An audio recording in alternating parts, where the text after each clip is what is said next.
오늘 우리에게 주시는 하나님 말씀은 마가복음 8장 1절에서 10절까지의 말씀입니다. 신약성경 마가복음 8장 1절에서 10절 말씀 한 절씩 교독을 하시겠습니다.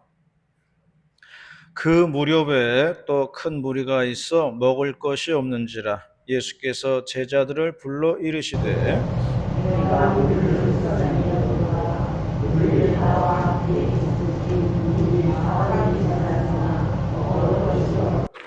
만일 내가 그들을 굶겨 집으로 보내면 길에서 기진하리라. 그 중에는 멀리서 온 사람들도 있느니라.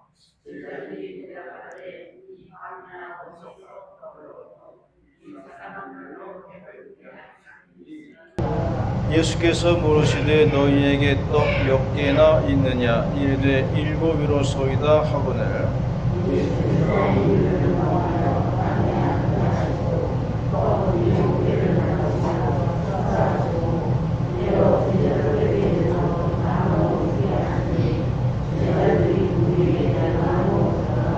또 작은 생선 두어 마리가 있는지라 이에 축복하시고 명하사 이것도 나누어 주게 하시니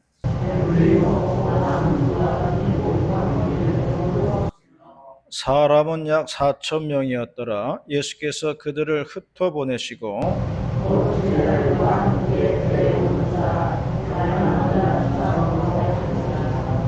아멘. 어떤 임금에게 미운 신하가 하나 있었다고 그래요. 그래서 임금이 이놈에게 어떤 벌을 내릴까 그렇게 고민하다가 하사품으로 코끼리 10마리를 주었다는 겁니다. 그러니까 그걸 보고 다른 신하들이 우와 하고 놀랐어요.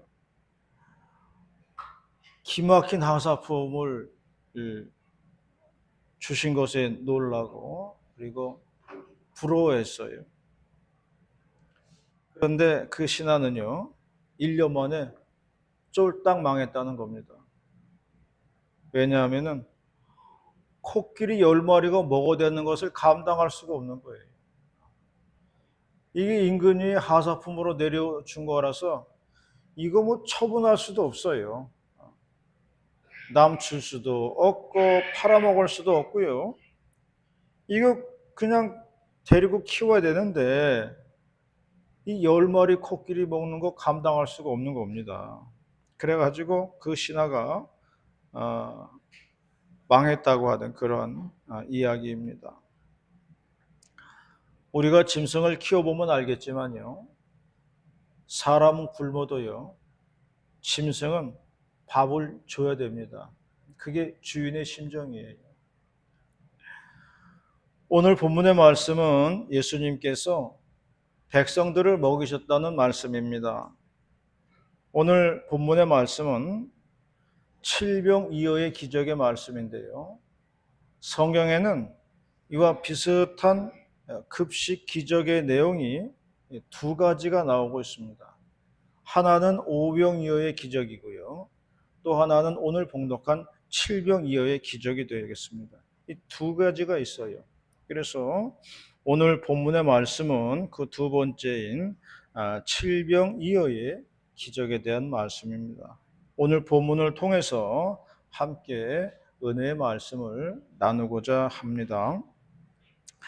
첫 번째로 말씀하는 것은 하나님의 기적은 우리 마음에서부터 시작한다 하는 것을 말해주고 있어요.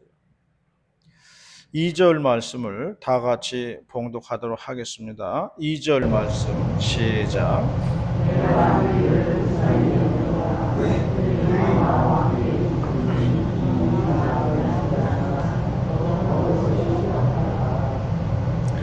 하나님의 기적은 우리 마음에서부터 시작한다 그렇게 이야기를 했는데요. 어떤 마음이냐 하면은 예수님의 긍휼히 여기는 마음입니다. 예수님은 어려운 사람을 볼 때마다요. 이러한 긍휼히 여기는 마음을 가지셨어요. 불쌍히 여기는 마음이거든요. 병자들을 고쳐 주실 때도 이러한 마음이 있었어요. 그의 고통을, 그의 아픔을 나의 아픔으로 안다는 겁니다. 그의 불편함을 나의 아픔으로 아는 거예요. 이런 마음이 있으셨다고 말씀하고 있어요. 이런 마음이 있을 때에 하나님의 기적을 볼 수 있다 하는 것을 말해주고 있습니다. 아는 목사님이 이제 교회를 개척을 했어요. 근데 이 목사님이 차를 타고 다니는 게 BMW 외제차예요. 그래서 이제 우리가 볼 때, 어유, 저 목사님 꽤 돈 있는 분이다. 굉장히 좀 부유한 분이다. 그렇게 우리는 다 생각을 합니다. 누구나 그렇게 생각하지 않겠어요? 어느 날 목사님들이 같이 이제 차를 타고 갈 일이 있었는데 이분이 같이 탔어요. 그래서 이분의 얘기를 들을 기회가 있었어요. 그 얘기 나오는 중에 자기 차 얘기를 하게 되었어요. 자기가 타고 다니는 차가 BMW지만은 20년 된 차라는 거예요. 그리고 그것도 누가 타던 거를 선물을 해 주었기 때문에 타고 다닌다는 거예요. 그래서 20년이 됐으니까 고장도 잘 나잖아요. 그 수리 한번 하려고 그러면 돈도 엄청 든다는 거예요. 그런데 사람들은 그런 거 모르고 겉껍데기만 보고서 판단을 하더라, 그런 이야기를 하시더라고요. 그래서 우리가 말하는 거는 일단 차부터 처분하라고 그랬어요. 차부터 처분하시오. 사람들이 저 차가 20년 된 거지 30년 된 거지 누가 알겠어요. 목사가 일단 외제차 타고 다니는 것부터가 교인들은 거부감이 있는 겁니다. 그것도 개척교회 하던 목사가 외제차다 그러면 더 그런 마음이 있는 거예요. 사람들 마음속에요, 긍휼히 여기는 마음이 있어야 헌금도 하는 것이고요. 그런 마음이 있어야 후원금도 내게 되어 있는 거고요. 그런 마음이 있어야 헌신도 하게 되는 거예요. 그런 마음이 들어야지 사람은 하게 되어 있는 거예요. 마음이 먼저 있어야 된다는 그런 이야기입니다. 예전에 제가 이제 서울에서 부목사를 할 때요, 그 교회 담임 목사님이 부흥사였어요. 그래서 전국을 다니면서 이제 부흥회를 집회를 하셨습니다. 어느 날 지방에서 부흥회를 하시고 이제 끝내고 올라오셨는데 갈 때하고 다르더라고요. 머리끝에서부터 발끝까지 싹 바뀌어가지고 온 거예요. 구두도 그냥 반짝반짝 빛나는 새 구두에다가 양복도 새 양복에다가 싹 바뀌어가지고 오셨더라고요. 그래서 우리가 아니 어떻게 어찌된 일이시냐고 이렇게 놀래가지고 물어보았더니 목사님 하시는 말씀이 지방에 내려갈 때 급하게 내려가는 바람에 좋은 옷을 챙겨 입고 갈 시간이 없어가지고 그냥 입던 거 낡은 옷을 그냥 입고 내려갔다는 거예요. 그래서 이제 지방에 있는 교회에서는 서울에서 이제 목사님 부흥사 강사님이 오신다 그러니까 영접을 했는데 이 부흥 강사님 옷차림을 보니까 이게 부흥사인지 이게 거지인지 분간이 안 되는 거예요. 그래서 목사님을 백화점으로 모셔다가 아주 머리부터 발끝까지 싹 바꿔주었다는 겁니다. 그 말을 듣고 우리들이 그랬어요. 목사님 앞으로 부흥에 나가실 때 집에서 장롱 열어가지고 제일 낡은 옷, 그 제일 낡은 신발 신고 가세요. 하여간 최대한 남루하게 입고 가라고 하면서 같이 우리가 웃었던 그런 기억이 있습니다. 사람이 도움을 주려고 할 때 가장 중요한 것은요, 먼저 마음이 동해야 되는 거예요. 먼저 마음이 감동을 해야 역사가 일어나는 겁니다. 우리는 하나님의 기적을 보려고 합니다. 하나님의 기적을 많이 체험하고 싶어 해요. 하나님의 역사하심을 많이 우리는 보고 체험하기를 원합니다. 그런데 그 전에 우리가 자신에게 물어봐야 할 것이 있어요. 그건 뭐냐면은 내가 얼마나 하나님을 감동시켰을까? 내가 얼마나 하나님의 마음을 감동시켰는가? 이걸 좀 물어봐야 돼요. 우리는 하나님이 나를 정말 놀랍게 신비롭게 역사하시고 기적을 베풀고 이거를 원해요. 그런데 나는 얼마나 하나님의 마음을 감동시켰는가? 이거를 한번 우리가 생각을 해야 돼요. 하나님을 감동시키면요, 다 끝난 거예요. 하나님이 감동하시고 하나님 은혜 받으면요, 다 끝난 거예요. 더 이상 말이 필요 없는 거예요.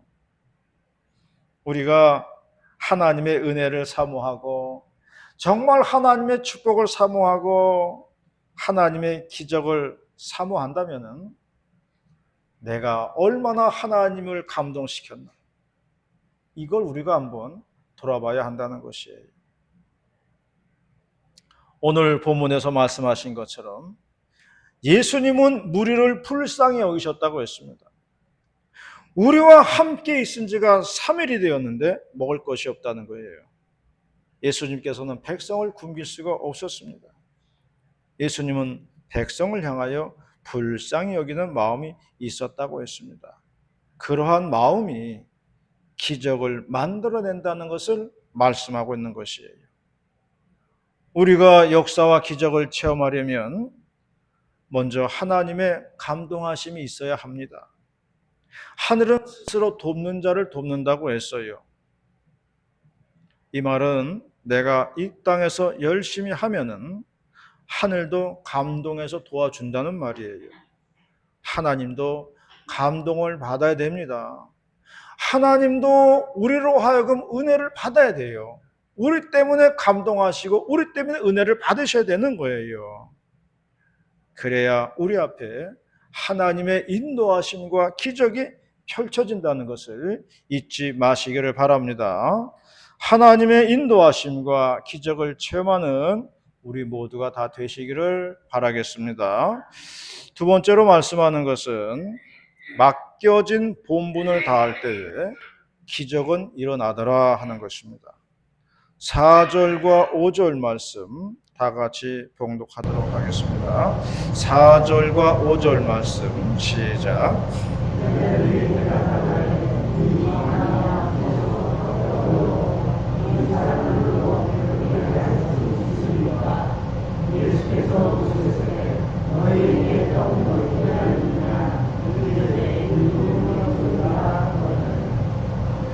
요한복음에 나오는 포도주의 기적도 이와 비슷한 내용이에요. 비슷한 맥락입니다. 잔치집에 포도주가 떨어졌어요. 그래서 예수님의 어머니가 예수님에게 이제 부탁을 했어요. 도움을 요청했습니다. 여기에 대해서 예수님의 방법은 뭐냐면은 결례의 항아리에다가 물을 부으라는 것이에요. 결례의 항아리에 물을 채우라는 겁니다. 이 결례의 항아리는 포도주 항아리하고는 다른 겁니다. 이스라엘 사람들의 집 문 옆에 이렇게 물 항아리가 있는데 손님들이 들어올 때마다 그 손발을 씻는 그런 물 항아리입니다. 이게 결례의 항아리예요. 예수님은 그게 떨어졌다는 겁니다. 그러므로 예수님 말씀은 포도주가 떨어졌다고 해서 포도주 항아리의 바닥만 긁을 게 아니라 결례의 항아리가 비었다는 것을 알고 그 항아리에 물을 채워 넣으라는 거예요. 이 말은 뭐냐면은 당연히 해야 하는 것을 해 놓으라는 거예요. 떨어진 것을 찾기 전에 먼저 당연히 우리가 해야 할 일을 해 놓아라, 이 이야기입니다. 지킬 것을 지키고 하나님께 요구하라는 거예요. 내가 먼저 하나님 앞에 할 도리를 한 다음에 기적을 바라는 거예요. 이걸 말씀하고 있는 겁니다.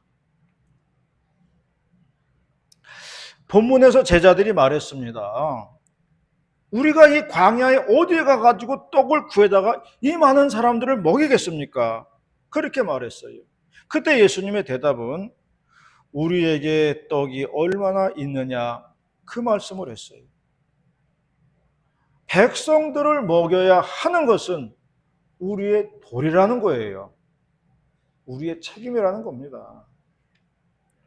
예수님의 집회가 여러 번 있었을 거예요. 한두 번 하고 끝난 게 아니잖아요. 수많은 집회를 하셨어요. 그러면 그 집회 때마다 많은 사람들이 왔습니다. 그러면 그때마다 예수님과 제자들이 그 식사를 준비해야 하는 겁니다. 그러므로 내가 책임감을 가지고 준비할 때에 하나님께서도 감당할 수 있는 힘을 주시더라 그 말씀을 하고 있는 겁니다. 영국의 주석가 바클레이는 이 본문에 대해서 이렇게 해석하고 있습니다. 오병이어에 대한 해석이에요. 한 어린아이가 오병이어를 가지고 왔습니다. 그걸 많은 사람들이 보았어요. 그리고서 아니 저런 어린아이가 저렇게 헌신을 하는데 우리도 가만히 있을 수 없다. 조금씩 내어놓자고 해가지고 그것을 모았더니만 다들 먹고도 남을 정도가 되었다. 그렇게 해석을 해 놓았어요.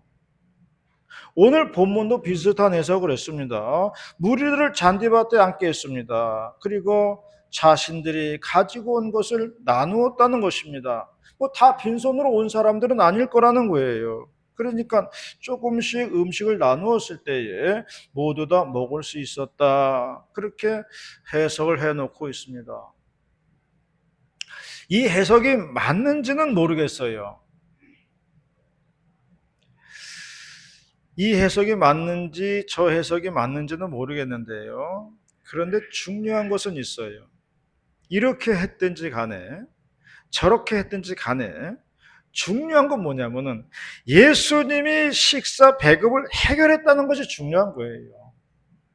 이렇게 하든 저렇게 하든지 간에 중요한 거는 예수님이 하셨다는 거예요. 그게 중요한 겁니다. 우리는 예수님이 어떤 방법으로 기적을 행하셨느냐에 관심을 갖습니다. 아니 뭐 떡을 떼어주다가 계속 뭐 떡덩이가 늘어난 건지 커진 건지 아니면 어떤 예수님만의 신비한 요술 법칙을 사용한 건지 거기에 관심을 가져요. 그러나 여기에서 중요한 것은요. 예수님께서 집회에 나온 수천 명의 식사 문제를 해결해 주셨다. 여기에 방점을 둬야 되는 거예요. 예수님이 하셨다는 겁니다. 어떤 방법이었냐가 중요한 게 아니더라는 거예요. 예수님이 하셨다는 게 중요하다는 겁니다. 그러므로 본문이 말씀하는 것은 남이 어떻게 해주겠지가 아닙니다. 우리가 책임을 지자는 거예요. 그래서 제자들에게 물어보기를 우리에게 떡이 얼마나 있느냐 그걸 물어보신 겁니다. 사람들은 우리가 책임을 져야 한다는 것이 이 많은 무리들을 우리가 책임을 지자 그런 마음을 예수님이 말씀하는 겁니다. 그럴 때에 역사와 기적이 나타난다 하는 것을 말씀해 주고 있습니다. 가장이 내 가족은 내가 책임진다는 자세가 있을 때요.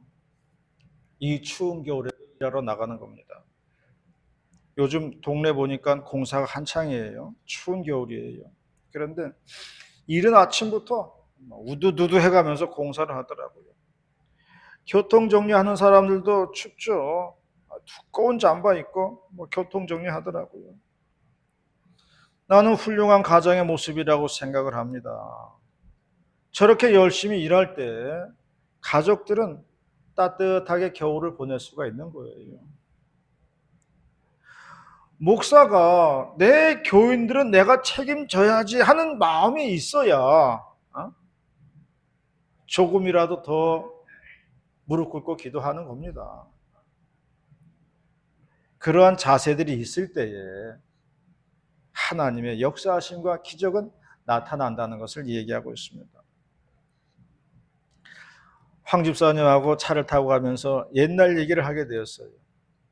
70년대에 성탄절 앞두고 그때는 아예 교회에서 살았다는 겁니다.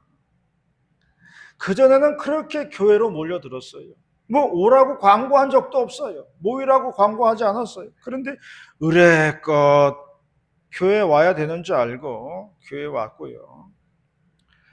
누가 사다 놨는지는 모르지만은 떡국도 있고 뭐 과일도 있었어요. 그러면 그걸 꺼내 먹으면서 교회에서 그렇게 지냈어요. 지금 생각해 보면요. 그때가 한국 교회에서 가장 뜨거웠던 시절이었어요. 지금은 하라 그래도 못 합니다. 할 수도 없어요. 오지도 않을 뿐더러 세상에 즐길 거리 너무 많으니까 모이지 않습니다. 성령이 역사하니까 사람들이 그렇게 모였던 거예요. 작은 불씨들이 하나 둘씩 모일 때에 성령의 불길은 일어나는 겁니다. 우리들은 하나님의 작은 불씨들이에요. 주 안에서 모여질 때에 성령의 인도와 기적은 일어날 줄로 믿습니다. 성령의 인도를 받는 우리 모두가 다 되시기를 바라겠습니다. 마지막 세 번째로는 어떤 상황 속에서도 감사하는 자가 기적을 본다 하는 것입니다. 7절 말씀을 다 같이 공독하겠습니다. 7절 말씀 시작.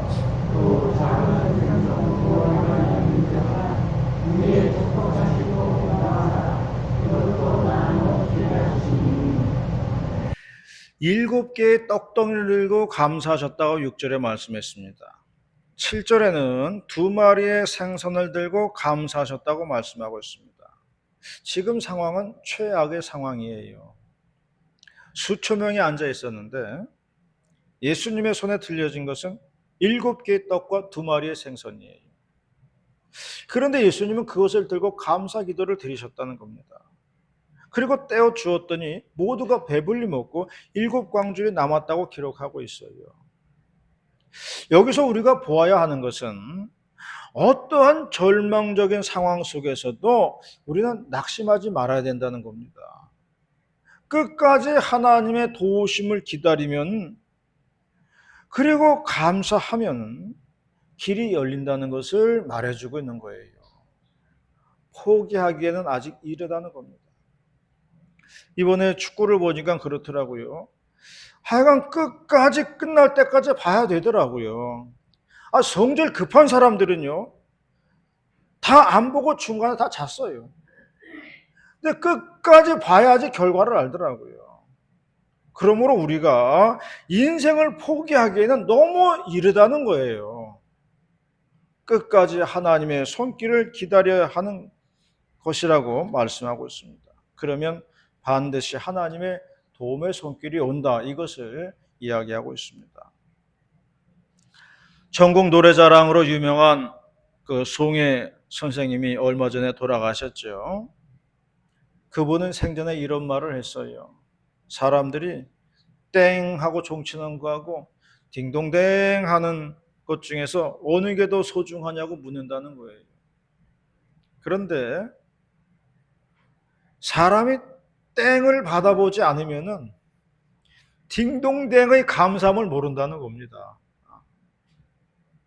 땡을 맞아봐야 딩동댕이 이렇게 좋은 거구나, 그걸 안다는 거예요. 그러므로 우리가 인생살이 속에서 한번 땡 하는 종소리 맞아봐야 딩동댕이 이렇게 감사한 거구나, 이걸 안다는 거예요. 탈무드에 보면 이런 이야기가 나옵니다. 어느 랍비가 여행을 떠났어요. 그에게는 작은 램프하고 그리고 나귀하고 그리고 개 한 마리가 있었어요. 날이 저물어 가지고 헛간에 자리를 펴고 묵게 되었습니다. 램프를 켜고 책을 읽다가 바람이 거세 가지고 불이 꺼지고 말았어요. 그날 밤 여우가 나타나 가지고 개를 물어갔어요. 사자가 나타나 가지고 나귀를 죽이고 말았습니다. 그러니까 이 랍비는 가진 걸 모두 잃어버리고 만 거예요. 절망스러운 마음으로 아침에 일어나 가지고 길을 떠나려고 하는데 동네 마을을 보게 되었어요. 간밤에 떼강도가 나타나 가지고 동네 사람들을 죄다 몰살시키고 만 겁니다. 그때서야 랍비가 자기가 잃어버린 것에 대해서 감사를 할 수 있었다는 겁니다. 개가 살아있었다면 개 짖는 소리에 강도들한테 들켰을 것이고, 램프에 불이 켜져 있었다면 도둑들이 그 불빛을 보고 찾았을 것이고, 나귀가 있었다면 나귀의 소리 안으로 들키게 되었을 텐데, 오히려 그런 것들이 없어짐으로 말미암아 목숨을 건질 수 있었더라, 그겁니다. 그러므로 랍비는 오히려 잃어버린 것에 대해서 감사할 수가 있었다 하는 그러한 이야기입니다. 그러므로 우리가 아무리 최악의 상황일지라도 감사하는 자가 새로운 희망을 발견하게 된다는 것입니다. 우리가 감사할 때에 화가 변하여 복이 된다는 것을 믿으시기를 바랍니다. 예수님은 적은 것을 가지고 감사하셨어요. 예수님으로서는 최악의 상황입니다. 그러나 하늘을 우러보시고 축사하셨다고 말씀했어요. 예수님은 손에 들려있는 칠병예를 본 게 아니에요. 하늘을 보신 거예요. 내 손에 들려있는 최악의 상황을 본 게 아니라 하늘의 도움을 기다렸다는 겁니다. 그럴 때에 하나님의 도움의 역사가 나타났다는 것입니다. 역사는, 기적은 그렇게 일어나는 거예요. 절망 속에서도 희망을 발견하는 우리 모두가 다 되시기를 축원합니다. 기도하시겠습니다. 은혜롭고 자비로우신 아버지 하나님, 감사드리옵나이다. 모두가 절망적인 상황 속에서도 끝까지 희망을 붙들고 주님을 바라보며 하늘을 바라보며 사는 복된 백성들이 다 될 수 있도록 인도하시고 역사하여 주시옵소서. 하나님의 도움의 손길이 올 줄로 믿습니다. 역사와 기적이 우리 인생에 펼쳐질 줄로 믿습니다. 하나님의 도우심이 임할 줄로 믿습니다. 성령께서 주장하시고 인도하시고 역사하여 주시옵소서. 기적 같은 일들을 우리 인생 속에서 베풀어 주시옵소서. 할렐루야. 감사드리며 거룩하신 예수님의 이름으로 기도 올리옵나이다. 아멘.